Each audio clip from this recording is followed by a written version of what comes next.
उसकी मर्जी जीने के काबिल करे, जीवन को सुगंध से भरे। उसकी मर्जी वो काटे संवारे, तराशे निचोड़े। जब लगे कि प्रेम का धागा है पक्का, तो बन लुहार आग में तपा दे। उसकी मर्जी कष्ट की इंतहा कर दे, पर तुम चरण ना छोड़ना। जिसने आज डुबाया, कल वही पार लगाएगा, ये सदा याद रखना। उसकी मर्जी। आपके साथ ऐसा क्यों? ऐसा क्यों हो रहा है आपके साथ? ये प्रश्न बार बार आ रहा है मेरे पास। तो एक बात बताइए, मेरे साथ ऐसा क्यों नहीं हो सकता? क्या खुदा के बंदे केवल आप हैं, मैं नहीं? क्या वो केवल आपको प्रेम करता है, मुझसे नहीं करता? जिससे ईश्वर, जिससे गुरु, जिससे कृष्णा सबसे अधिक प्यार करता है, उसी की तो परीक्षा लेता है। और जितना करीब उतनी कड़ी परीक्षा। कभी ये परीक्षा है, तो कभी सत्कर्मों का परिणाम। क्योंकि पीड़ा, दुख, वही तो इतना पास ला देते हैं ईश्वर के कि लगता है कि हम उसके झूले पर बैठे हैं। झूला झूलते हैं ना भगवान, कन्हैया को सभी घरों में झूला झुलाते हैं। आप उसे झूला झुलाते हैं या वो आपको झूला झुलाता है? इस बात को अनुभव करने के लिए पीड़ा पीड़ा से अच्छा, दुख से अच्छा क्या माध्यम? कभी पास, कभी दूर, कभी सुख का सागर और कभी दुख की लहरें। तो लगता है कि जैसे वो झुला रहा है और हम झूल रहे हैं। उसके माधुर्य को अनुभव कर पाना कठिन है ऐसी घड़ी में। यही तो परीक्षा, कि कितना कितना पास पा सकते हैं हम उसे। यही तो परीक्षा है। दुख तो राम को भी हुआ। वन में पत्ते पत्ते से पूछते घूमे भगवान की सीता कहाँ है। संतों के जीवन सुख में कब होते हैं? किसने कह दिया आपसे कि फूलों की सेज लगी है यहाँ? जब राम और कृष्ण के जीवन पानी की लहर की तरह नहीं थे, कितने कष्ट, कितनी कठिनाइयां उठाई उन्होंने, तो हम तो मनुष्य हैं। हमारा तो मनुष्य का तो जीवन ही भोगों के लिए है, दुखों के भोग और उसके माध्यम से किए गए कर्मों के द्वारा इस संसार से मुक्ति। हम किस तरह अपने कर्तव्यों का पालन करते हैं? क्या हम उसके झूले पर बैठ पाते हैं? हमारा विश्वास दृढ़ रह पाता है? यह देखने वाली बात है। उसकी बंसी बज रही है, उसकी कृपा बरस रही है। कोई मुझसे पूछता है कैसे हैं, तो मैं क्या बताऊं कैसे हैं? वाइटल्स का क्या मतलब है?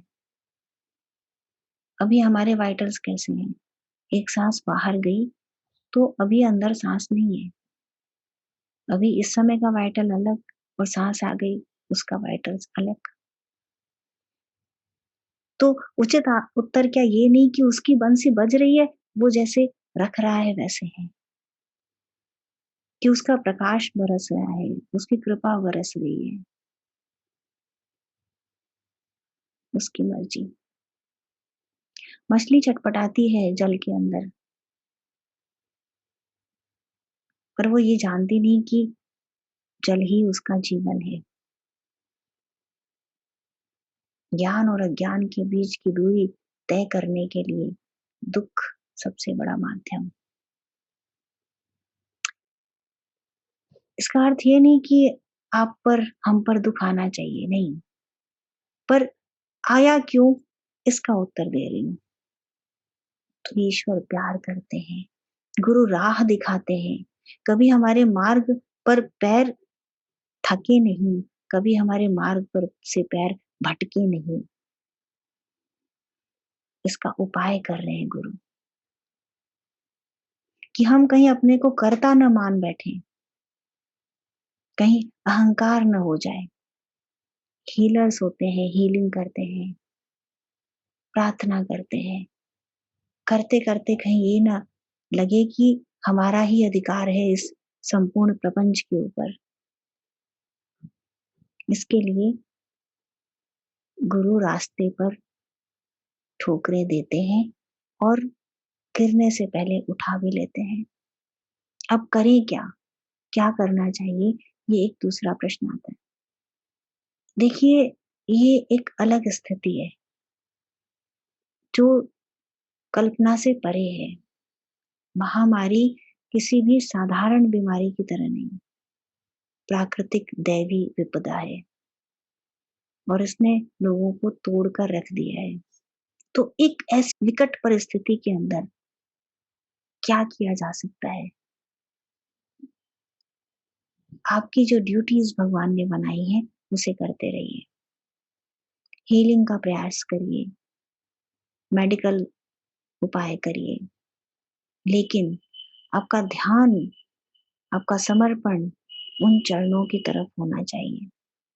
ईश्वर के ऐश्वर्य की तरफ आपका ध्यान अवश्य होना चाहिए कि होगा वही जो वो चाहेगा।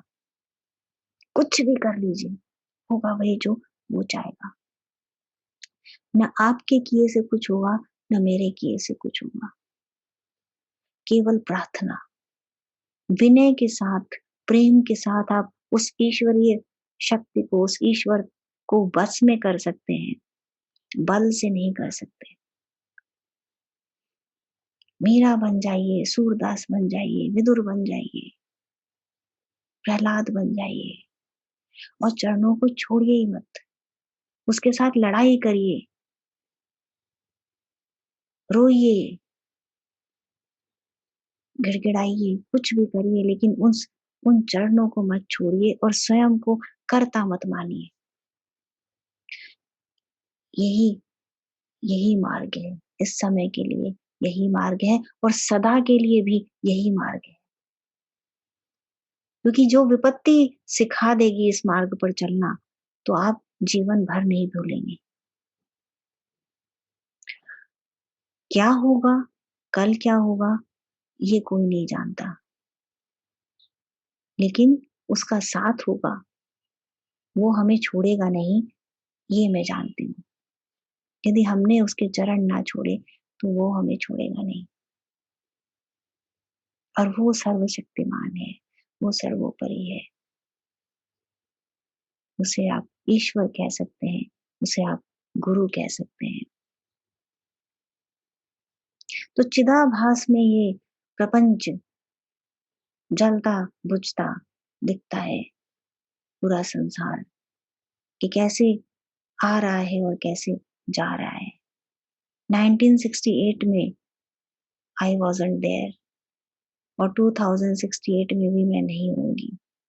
जब तब नहीं थी, कल नहीं होंगी, तो आज होने का अर्थ क्या? ये बात सबके साथ लागू होती है।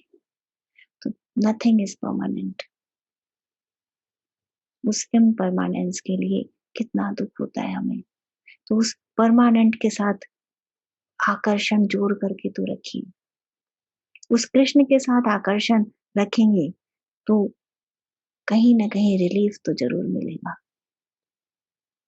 और दुख की घड़ियां जब बीत जाएंगी, तब आपको मालूम पड़ेगा कि ये क्यों आई थी, क्या सिखा के गई, क्या बता के गई हमें, ये तब जान पाएंगे।